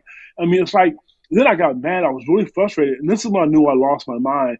I'm getting upset because I was missing free throws. I'm like, what the hell are you doing? Because my daughter and my kids, we stress out when people miss free throws. Yeah. And then Keelan was like, Dad, if you lost your mind, this is Iowa. But I just thought a bit about my friends, and I wanted them to win just because it's good for the program. And I think this sounds bad, but I look at the men's program and they struggle. There's empty seats. So hopefully the fans will just pay as much attention to the women's program and football program and give this guy a chance with the basketball team. Because if he gets some recruits, Iowa's no longer going to be a 9th or 10th team in the Big Ten. They're going to compete. That dude can coach, man. Yeah, I think he proved it. And to prove to people that he's not lying, we got a text from Ked at probably 10 minutes after the game, 5 minutes after the game, if that. And it was to Jess Settles, myself, and Tom Kakert, and he was congratulating us right away. So it was – I looked at my phone and I thought, uh-oh. Ked's on the sauce again. No, but he meant it. It was nice. It was nice. I don't know if I want to bring. I'm going to bring this up right away because I was going through social media and I clipped it and I'll put it up on the screen here in a second. But they ranked the head coaches in the Sweet 16. Okay, 1 to 16, and there's some really good head coaches. Tom Izzo. Dan Hurley, Kelvin Sampson, Rick Pitino. I mean, you go on. John Calipari's there, John Shire, Tommy, all these things. There's Ben McCullum and there's Brad Underwood. 1 to 16. Let's go Ben first. Where do you think they put not Ben, let's go Brad first. Where do you think Brad Underwood was ranked 1 through 16 best coaches still coaching? What site did this? Was it Fox or College Basketball Review is what it's called. 10. Lower. I think they put him out there. Don't say he was 14 or 15. 15. Brad Underwood. So here's my issue with that. Hold on. No, it's okay. Let's do Ben real fast, and then we can talk about it. What do you think Ben was ranked? Well, I think the reason you're asking me this question is because Ben was probably ranked higher than Brad. No. And 16th. He was ranked 16th. So the lowest two ranked coaches left in this thing were – now, I will – and I'll read them off to you and stuff. Dan Hurley, Kelvin Sampson, Rick Pitino, Tom Izzo, Dusty May, Nate Oates, John Calipari, Matt Painter, Tommy Lloyd, John Shire, Rick Barnes. Fred Hoiberg was 12. TJ Otts was 13. Sean Miller 14, Brad Miller 15, or Brad Underwood 15, and Ben McCullum 16. Now, mind you, that list of coaches, 16 coaches, those are all really good coaches. I don't know if there's one on there that I don't think is a good coach. Maybe Oates, just because he's kind of shady with what he does at Alabama. I'm not saying they're all better than Ben, but I think it's a really good group of coaches that are left. I agree with you. Brad and Ben should not be the last two on there. Your thoughts? Well, I don't want to burst a bubble. If I had to pick somebody last, it would be Ben because he's only been in Iowa 1 year. Mm-hmm. I think him being in the top – I understand that. And I'm not being a homer. Brad Underwood should be in the top 9 or 10. What are people giving John Shire because he replaced Coach K? What has he done? I mean, has he won, 4 national titles? I must have missed it at my old age because he didn't do it. Yeah. And Brad Underwood has before people. I don't think people understand, or they may have forgotten. Before he took the job, Illinois basketball was what Iowa was for a long time. I'm sorry to say that, but it was. Mm-hmm. They were just in the 2 years ago. They were in the Final 8, and they're in the Sweet 16 again. He's putting guys in the league. He's winning. Truthfully, whoever did that, I'm going to find it because I'm going to call him out on it because you're going to put Matt Painter up there. And I'm not mad at Matt Painter. That's my guy. But when you look at the history of the Big Ten in the last 7 years, those two coaches are neck and neck. I think Brad passed him, but then I think Matt Painter may got one up on him. So why is Brad at 15? How do you justify that? Because the people who do these, I can justify what I can say to you. John Shire, What does he want? He recruits well. So does Illinois. He took over Duke, So for tell Christ's me, sake, Ed. I can recruit at Duke, yeah, right? I'll tell you what. This is the thing. You talk about me being on the sauce, and people know I don't drink, but I'm going to tell you the truth. I have said this before, and I'll argue with anybody about it. I think coaching matters. It is huge because I've seen Brad Underwood step up to the plate. But if I had the top 4 or 5 players, or 4 or 5 stars every year, Coach K, is he really that good, Matt? Because I don't know. How do you stick when you have the best talent? He has a McDonald's All-American, if not 2 or 3, every single year. Yep. Every single year. So how do you lose with that? And that's why I would argue that Ben's not last, because his team's in the Sweet 16 and he's got the worst talent. With less. Like, probably. Like, I'm not saying that in a negative way, but if I bet you, who are the It's 4 true. stars? There's no 4 stars there. There's 3 stars and less. And I don't want to get too off on a tangent, and I was going to wait till the end, but it came up and I was looking down. I wanted to bring it up. And so I will send that to you, my friend, and have some fun with that in social media. Let's get to the Illini. I know. Let's get to the Illini. Second time in 3 years. In the Sweet 16. Before we move on and look at Houston, they dominated the first 2 games of this tournament. They hammered Penn and took care of that easily, and then they pulled away easily from VCU. What did you take out of the first 2 games that you saw? You had to like what you saw. I saw, we're never going to know because we're not there. But I could tell somebody got taken to the woodshed. They hadn't played that hard all year. They guarded. They rebounded. I mean, Brad was sitting on the bench, and the more animated he got was at times when they didn't get an offensive rebound or they didn't get a defensive rebound. You can tell they have not guarded this hard. Like I said, people are rebounding, they're executing, they're not shooting bad shots. There's one guy on the team that I think sometimes he shoots bad shots. I didn't see that once in the entire time. The thing that like coaches don't get credit for, so I'll use Brad Underwood because I cover Illinois, is that people are really criticize him as a coach and what he does or doesn't do. But in his press conference after they beat VCU, I'm going to probably find that clip and put it on social media. His comment was, they paid such detailed attention to what VCU did. Guys that go left and guys that go right, guys that pick and pop, guys that shoot the ball better off screens versus left. They dissected all of that. That is coaching. That is time well spent. That's paying attention to the scouting report. So to me, seeing how hard they play, and I mean, I think the one glue guy that who struggled, but this is why I know they lit a fire underneath him, is Tomislav Visic. He's not been the same guy. And the last 2 games, he got a block shot to start the game. I almost threw my cup. I'm like, is this the same kid? He actually jumped for a rebound. This is how I know there's been some different attitudes and some conversations had heart to heart with these kids, because everybody's playing hard right now. And it's not just, forget Illinois, Iowa, Florida play hard. Michigan State, all these teams are bringing it, man. They're leaving it on the table, they're leaving nothing on the table. And Illinois is done doing that. I'm not used to seeing it. I mean, I'm really excited for the game, Thursday, because Illinois is not going to back down. I was kind of worried about it. They're not backing down. Kedric Prince joining us on Off Day with Matt Randazzo. Let's move ahead to Thursday. And honestly, I filled out my brackets and I got to this game, and there were 2 really hard games for me, and they're not here yet, but Iowa State, Michigan, when I filled out my bracket, was really hard for me to figure out.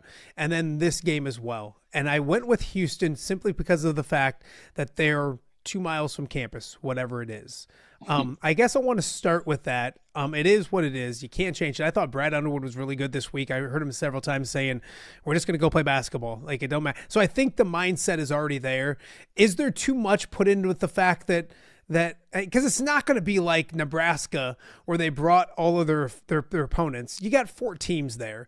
And so obviously Illini are going to travel. Nebraska fans are crazy, and they had an extra day to get ready for it because they knew they were going on Saturday instead of Sunday. I think they bring a good amount. Iowa fans will be there at some point as well. I think that's a little overblown. But they get to practice where they get to practice. They get to sleep where they get to sleep, those kind of things. How big of an advantage or disadvantage what is it when it comes to the location of the game to you? back in the day, I thought it was a big deal. Here's why it's not a big deal for me. Illinois plays on the road all the time, and I'm going to tip my hat to the Illinois fans. They travel. It doesn't matter. I've had kids. It doesn't. Casperas came from a different country last year, and I've heard him mention tons of times. Those fans will go to Egypt to follow Illinois athletics.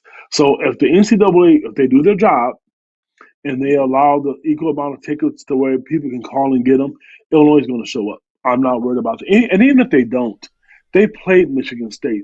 They've been to Nebraska. They play better on the road. Man, they had a better. I think they had a better road record than they did at home. Yeah, I think so. Because they lost at home to Wisconsin. They lost at home to Michigan. I think I'm missing somebody else. But my point is, Brad's right. You can sit and cry and whine about it, but it's not. Yeah, Nebraska. It's not going to change, man. So you got to go. You got to go play. And this is why you have to play good non-conference opponents, because when you do these things, then they're not going to be fazed by it. Say Illinois fans didn't travel, they went to Tennessee and played. So it doesn't matter. At the end of the day, you got to go play these teams. And the thing I'll give Brad credit for, he'll play anybody. He's not afraid to do that. And these are the times when you have to honestly say, thank goodness for him doing that, because they're not going to be intimidated. Yeah, the crowd will get loud, but Illinois is going to do the same thing. Trust me. They're going to represent. I know that. Yeah, you look at Sunday night in Iowa, that was like 95% Florida fans going crazy against the number 1 seed, and they got the job done. So it's not like go play basketball. And I think you mentioned like they went to Purdue and won. They went to Iowa and won. They went to Nebraska and won. I mean, they've gone to places and played well and won. So I do agree with that. Houston, and for so many years, Houston has become that school. Gritty, hard-nosed. You know what you get with Ralph Sampson's teams, and you know what to expect. What have you seen from Houston? Have you watched them a lot this year? A talented basketball team. Your thoughts on what Houston brings when it comes to challenges for Illinois on Thursday night? Here's what I don't want to see. Okay, you can laugh when I say this. I do not want to see a Big Ten official anywhere in that stadium. I will fly down there on a jet from the government to be there in 5 minutes and get their asses off the floor. Because if the officiating has been pretty good. I don't like the Illinois women game on Monday night, but that's a different story for a different podcast.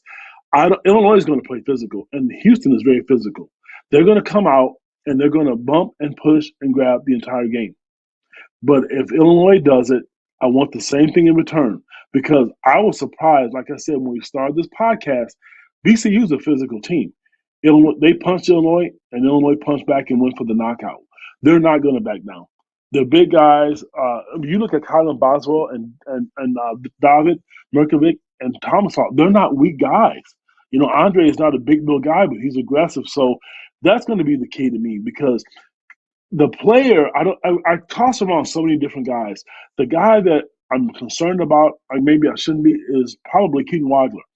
He's going to get so many different looks. Every team has tried to beat him up. Iowa didn't do that, so thank you, Hawkeye fans. And VCU started right away. Penn started trying to do it. Michigan State did it. Nebraska did it. Fred Hoiberg was upset because his kids missed assignments. If they don't call fouls for him and they bang him all night, it's going to be tough. And I don't want, because it shouldn't be a home game. That's the one thing. And I think sometimes one of my boss, Larry Smith, he wrote this article, and I'm not telling people to subscribe to our site, but I'm gonna tell you, his words, he's a nerdy numbers guy. He gives you the breakdown of all the teams, even if it's on a neutral site with the white jersey, who gets the calls and who don't. So they're a 2 seed, and Illinois is a 3 seed, and then it's in Texas. So this is why I'm bringing up the officiating. I don't want to see that become a factor. Let the kids decide this, because other than Iowa State and Illinois, I think everybody else has an easier route to go to the final week. Iowa State and Illinois those are 2 tough matchups. Houston and Michigan. Yep. No, I think that's the 2. Well, and great, Ken, when you look at it, and we watched the Big Ten season, it's a grind, and you've seen that 6 teams out of the 16 are from the Big Ten, and I think, and you saw it with Iowa, like they were tougher than Florida. You know what I mean? They punched. They made it a rock fight, and they were more more physical. I think that bodes well for teams like Michigan State, Illinois, Iowa. Iowa's obviously playing Nebraska, but Houston's been known for toughness as well. So I think that's one thing you got to look at when you look at this game. Do you have a gut feeling coming into the game? Who wins? Are you a confident Illini fan? Are you worried, concerned? You usually have a pretty good gut feel on what to expect coming up on Thursday. Well, I kind of let the hat out of the bag of my last statement. If the officials let the kids play, if they let them play on both ends of the floor, not just one end, and Illinois can keep their stars on the floor, I think Illinois has a chance to beat them, but I think it's going to be a low-scoring game because here's why. Houston is one of the best defensive teams in the country. Illinois has gotten better. I don't care about numbers. Houston just guards well. But if Illinois is able to get free because of their size, that's going to be their advantage. I think Houston is going to prepare, and it's hard to stop Illinois' offense. That offense starts with Keaton Weigler. If you can let him get going, nobody's stopping that offense. But if they cut the head of the snake off and make it tough for him, it's going to be a 60-65 game. I don't see a 75, 80-point game this time. I'm not dodging your question. No, Do I think Illinois can win? But I just don't want the officials to be decide the game when there's one or two stars sitting on the bench. Now, if you foul, you foul. I don't want to see a football game. That I don't want to see. I really don't. Because I'm seeing, sick of Keaton being drugged underneath the basket and hitting grabbed. But if you're going to let kids play, let him play too. No, absolutely. Kedric Prince joining us on Off There with Matt Randazzo. Let's move ahead to Thursday. Would you rather, as a Quad Cityan, would you rather have Illinois play first and then watch Iowa, Nebraska, knowing what happened to your team? Or would you rather have Illinois play second and watch Iowa, Nebraska beat up on each other and then get ready for your game? Your thoughts? Watch Illinois second, because if Illinois loses, I probably wouldn't watch the second game. I'd be mad. Yep. I will. I'm just being honest with you. I'd be mad. And I have more Iowa fans than I do Nebraska fans. I do have a few teachers that I work with that are Nebraska fans, and we know the Craigs from Davenport, Iowa, who are big fans and actually relatives of mine. So, truth be said, I would much rather go second. I just really would. Because I think sometimes if you look at how the game is played, they put the scores on the scoreboard, that motivates players. I've asked players, they're like, yeah, we saw an upset. And, you think, like, I know Illinois women, when they played Monday, when they saw Virginia upset Iowa, I'm sure Shauna Green used that as motivation. So sometimes being second has disadvantages.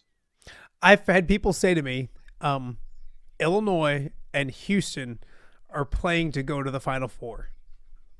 And it should be a Final Four. It's sad. It is. But do you think that? Do you think? But also, like, do you It's think true. that? Do you think that the winner of this game, Illinois, and that's not being mean, the winner of this game is going to the Final Four? Matt, I'm sorry. I do think that. And we can all be wrong. We can all be 100% Absolutely. wrong. And I know Iowa fans can be, well, we just beat Florida. Easy. Pump the brakes. Houston's a much tougher matchup than in either Nebraska or Illinois, or Iowa. You know what I mean? I remember talking when Ben made the comment last time about how good Illinois is, how tall they are. You can scheme all you want, but defensively they're a tough matchup, and it's tough for them. No, absolutely.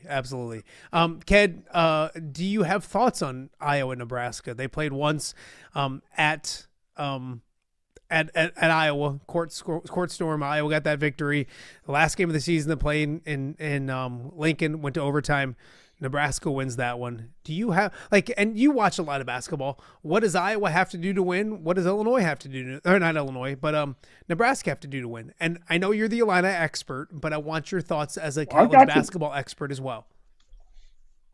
Iowa has to beat Nebraska the way they did Florida. They have to take the fight to Iowa State.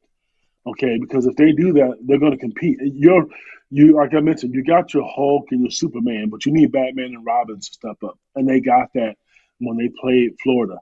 For Nebraska, they have to execute. They have to make shots. Those guys have to do what they do and shoot the ball well. I was going to defend it, but Fant runs really, really good stuff. I don't care who you are, unless you're Houston, I guess. He's going to give them an opportunity to win the game because of what he runs. Iowa has to muddy the game, be physical, and if Iowa can get Bennett going, then look out because he's really struggled. But he's not afraid. And I think I do like about him, some Iowa fans, quit shooting the ball, make it rain, baby. Stay confident because you could go 0 for 16 and then the score is tied and you go 1 for 17, you win. Nobody gives a rat's about that 0 for 16. I think if Iowa fans have any hope, not hope, but like one thing they can be excited about is they've done this, and Bennett hasn't been elite. He hasn't been bad. He hasn't shot it well, but he's does other things, and defensively he's really good. So he's been you want to have him more than you don't, but he hasn't been elite. And if he's elite one of these games, you could blink and see them in the Elite Eight or even more. I want to do this real quick with you. Can you make picks with me? I got 8 games for you. Shoot the games off to me. All right. Okay, let's go. Texas at Purdue. Purdue. Easy? I know you hate saying I that. think Purdue runs off. I don't like Purdue fans, but I'm just, you asked me to be honest, I think the Texas Magic is going to run out. Purdue's playing really, really well right now. And I don't think Texas match up well with them. I really don't. The second game at that site is Arkansas, Arizona. Acuff might be the best player left in the tournament, like individually. But Arizona's Arizona. That's the easiest game for me. That's Arizona to me. That's the easiest game you're probably going to ask. That is an easy game for me, Arizona, without a doubt. So that Elite Eight would be Purdue versus Arizona. Let's go to the other one on Thursday. Iowa, Nebraska. I'm going to go with Nebraska because they have more weapons. And then Illinois, Houston. I'm going to go Houston. Oh. What? All right. Friday, St. John's, Duke. St. John's. I'm telling you, I have St. John's. That game, that was the most. That St. John's was seeded worse than anybody in that bracket. That is a very dangerous basketball team. And Duke, to me, there's no way in the hell they should have got number 1 overall seed. There's no way. They got that because of the history of that school. I'm sorry. Nope, I'm taking St. John's. Second game on Friday. Not seeing them play a lot. Michigan State, UConn. Which coach is going to cry the most? Let me see here. No, I'm being honest with you. I'm not. I get it. I'm looking like I'm being stupid because they are going to. You know what? Those officials that's got to call that game, I may have to send them some donations because they're going to get their high. They will have no. Don't act like you care about officials. I don't. But they're going to earn whatever they make that $1,000 that night. Whatever they make, they're going to go home. If they go home to their wives, they're going to probably be stressed out for months. Those are 2 of the most aggressive, crying officials I've ever seen in my life, and they're going to be on the same court. But to answer your question, so I don't hold your podcast up, I'm going to go with UConn because the Big Ten's not going to get that many teams to advance. I'm going to go UConn. You think it thins out? Okay. Alabama, Michigan. I think this site has the 2 easiest games to pick: Alabama, Michigan, and Chicago. I think Michigan. I don't think Michigan's what everybody thinks they are. I mean, they would have got beat by Purdue. I think they're good if they're playing well, but I'm going to go Michigan just because they're the hot team to pick. And Tennessee, Iowa State without Joshua Jefferson, but I mean, I think they looked really good. Even and who knows if they're with or without him? I shouldn't say that. They there's thoughts that he might play, all those kind of things. Tennessee, Iowa State. Go to Iowa State. I think Illinois played Tennessee. They can be really hot and cold. Iowa State's definitely a better basketball team. Will they win? I don't know. I'm not speaking because I live in the Quad Cities. Iowa State, to me, is a much better basketball team than Tennessee.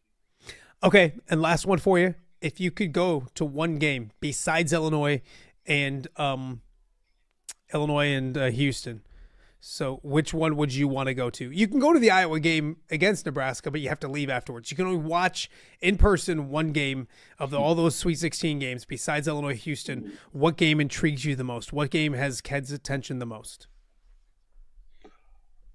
If I had a free ticket and a free plane ride, I'm going to Iowa, Nebraska. I could care less about Michigan. I don't give a damn about Purdue. I don't care about Tom Izzo, Michigan State. I don't care about Mr. Hurley, Mr. Crybaby. To me, I have friends who love Iowa. Fred Hoiberg to me is one of the most classy individuals. I had a chance to talk to that dude a couple of times, and I'm careful. I don't bother people because I'm sorry, I'm not a celebrity, but I don't want to be bothered sometimes. And I stopped talking, and he kept talking to me. We were at we were watching his son play basketball, and when I sit at press row in Champaign, he is the most classiest guy. He doesn't cuss. If he says something to officials, he'll say it and then he'll walk away. I'm like, some of these guys, I'm like, I get frustrated. Fred is a class man, bar none. Nebraska got a winner with that guy. I completely agree. Coach McCollum's a little classy as well. I wish he would get a little more. He gets fired. I don't know him. What did you think? What did you think of that? What did you think? Man, bring the gloves. Listen to me. Okay, I was kind of fired up, man, because you know what? Stick it for your team. The Florida coach, so here's what I thought. The Florida coach was mad. He did not want to lose to Iowa. He saw it coming. He saw Iowa wasn't going to back down. And I'm like, you know what? Get up and fight, man. Fight for your ball club, because if show them that you're behind them. I don't give a damn if that dude is mad at him. He's doing the same thing he's trying to do. He's trying to survive and advance. If you want to apologize, you go to the podium and get coaches speaking lie like most of them do that. If you want to be mad at him, then fine. You did what you're supposed to do, because guess what? You're in Florida and you're in Iowa City, man. You don't owe that dude nothing. If you see him on the AAU circuits, say hi to him. If he don't say hi to you, give him some milk and put him to bed, man. Who cares? You go compete. Compete. I was so proud of that dude, man. And you know what? I told people on Monday on the show, I said, big check mark for Ben because he won to Sweet 16. I mean, that's going to help out with recruiting, excitement for the program, all those kind of things. It was a big one. But I thought that interaction and then the post or the in-game interview right after were awesome because he was fired up. And then they had that interview, and you go into interview a fired-up coach, and he goes, unfortunately, they're getting sensitive down there. And it was great. I thought that PR-wise was just – he hit a grand slam on Sunday night because they wanted to go to the Sweet 16, but everything about it was really, really good. Here's what's good about that. Remember when Brett Bielema, I forget the South Carolina coach, when he did that? That's exactly what that was. And I'm telling you, that's what – yes. National media saw that. That was classic. I thought it was great because you know what that does? Recruits do see that stuff. Yep. Guys who are in Iowa, Iowa's taught top 3 or 4 players leaving the state. 2 or 3. Hell, Illinois has one of those kids. Keep those kids at home. Show them that you can win and that you're going to fight for them. I used to get mad at Coach Underwood when he first got there. He was aggressive. Brett Bielema doesn't play, and I'm gonna tell you who else doesn't play is Shauna Green. Brad's got nice in his order. I'm like, dude, let him have it. Tom Izzo can sit there and walk on the court and kick him in the leg and grab their mullets off their hair, whatever you want to call it, hair weaves. They don't say anything. Brad, you do the same thing, man, because they're gonna do it. I'm telling you. And it works to your advantage sometimes. I agree. I'm sorry, I'm on a tangent. No, I agree. Hey, Ken, this has been so much fun. Enjoy the heck out of basketball on Thursday night. It's Iowa and Nebraska. Watch, and you're right. I do the same thing for NFL. I would rather have my team play at 3 p.m. They don't a lot. The lines are a lot of noon starts, but recently they've been a lot of primetime games. It's enjoyable to watch football on a Sunday without your team losing. If they play at noon and they lose, I don't want to watch those late games. Day. So I think it's good. And like for Nebraska fans and Iowa fans watching this, and also the fact, let's say Iowa wins. You're not going to want to sit down and watch Illinois at Houston. You will, but you're going to be texting buddies. You're going to be giving high. You know what it's like. By the time we do, like after the games, we got work to do. Like I'll do a podcast with Tom, or you'll do a podcast for the Illini guys. Like you wouldn't even if that game was early for you. You would be talking during the Iowa-Nebraska game. So you got the better end of the deal. But enjoy the basketball. It should be a bunch of fun. I always appreciate you. Go ahead. I want to make this one statement. I'll be done. Yeah. Matt, you said something, and I just wish people would understand. During the game, I've turned my phone off for the last time.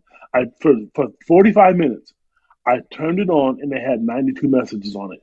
So then I'm doing a podcast, and all these people know I'm doing a podcast, and they're texting me. I'm like, dude, you're seeing them on air live, and they're just asking me these questions. I'm like, get a clue, man. Yes. I'm working, and you see it. Ken, it was funny. The other night, and I'm not kidding, I think I got more text messages after Iowa won to go to the Sweet 16 than I did when I had all 4 of my kids combined. It was like my phone was going wild, and they're like, and people you hadn't heard of these people in like a couple years. Gosh, yes. Hey, Daz, what do you think of the Hawks? Hawks, baby, Hawks. I'm like, this is great, but like, whose number is this? I don't say the numbers. I'm like, who is this? It was fun. Hey, enjoy Thursday night, my friend. Always appreciate you. We'll catch up again soon. Thanks, buddy. Thank you. All right, that is Kedric Prince. It's going to be a great night, Thursday night, and we're getting to 24 hours away. And it's funny because this week is dragged on a little bit because you want game day to get here. And as we mentioned, if Iowa wins, if Illinois wins, Lord have mercy. Being a Quad Cityan, and that's what we grew up with. It was that rivalry and those kind of things. To see that back with the trip to the Final Four on the line, I don't know what I would do with myself. It'd be great. So anyways, we got much more to get to. You watch an OTA. It's a Wednesday right here in the Quad Cities.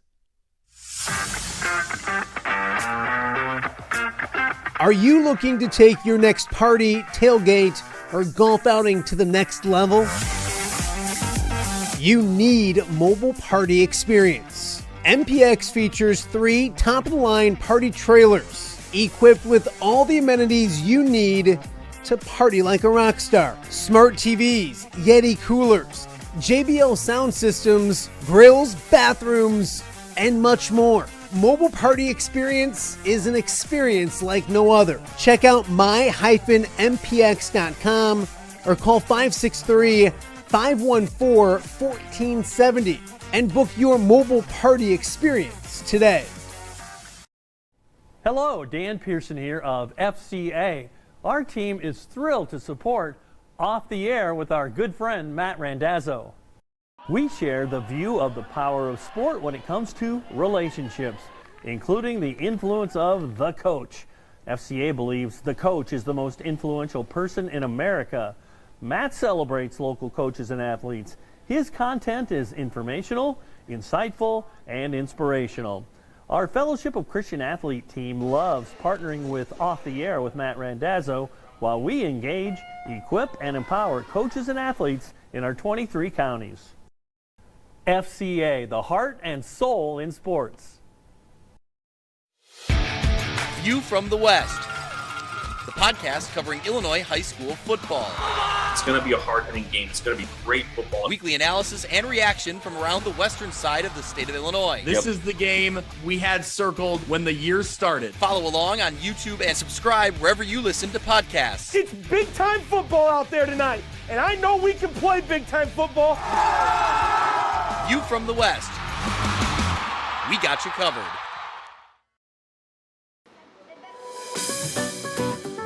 Are you looking for the Quad City's best chips and salsa? There's only one dude to turn to. Right on. Snoop. Hand-cut chips, fried fresh with that crunch you've come to love. And the most addicting salsa with delicious fresh ingredients each and every time. Pick up your chips and salsa, queso, enchiladas, and much more at the Stern Center in Rock Island. To place your order, simply call the man himself. It's Snoop at 309-314-8197 and find out for yourself what the rest of the Quad Cities already loves. Welcome back to Off the Air with Matt Randazzo here on a Wednesday, March 25th, the calm before the storm, if you will. Of course, tomorrow, a huge day of basketball in the Quad Cities here in our 2-state area in the Midwest. Heck, around the nation. The Sweet 16 is here. It's Iowa, Nebraska, tipping things off at 6:30, and that's followed by Illinois and Houston. Houston, the place to be. We were joined by Tom Kakert early in the show from Houston talking about Iowa, Nebraska, and a whole bunch more. Great to catch up with Tommy. We followed that up with Pat Anger. I know what you're thinking. It's not football season. Hadn't talked to Pat in a while. Pat was outstanding on social media the other night during the game. And we talked about the Hawkeyes and a whole bunch more, and a little bit of pro day stuff as well. So great to catch up with Pat Anger, and then also Kedric Prince talking Illini basketball. In the last segment, if you missed any of the shows during the week, Monday, Jess Settles and Kent McCausland was on, along with Nicholas Baer as well. Tuesday, we had Kyle Huseman talking Iowa women's basketball. Also, J.R. Koch, Cooper Koch's dad, and of course, former Iowa basketball player himself. Really good stuff there. Go check out yesterday's show. Jake Brend on that show as well, talking Cyclones, and then a busy show today. Really good show tomorrow coming up as well. We'll get you ready for a huge night of basketball. We'll have more from Houston with more interviews from down there as well. Also, I'm efforting to go with efforting to get Mark Gronowski on the show tomorrow, hoping to have that happen. So former QB1 at Iowa just got done with his pro day in Iowa City. So we'll mix a little football in with a crazy March Madness Thursday. And then, of course, on Friday, we'll wrap it all up and look back at what happened on Thursday evening and a whole bunch more. So a very busy next 2 days here on the show. If you missed anything from early in the week, I promise you go check it out. Well worth the watch. And we'll be back here with you tomorrow morning once again at 10 a.m. We'll see you then.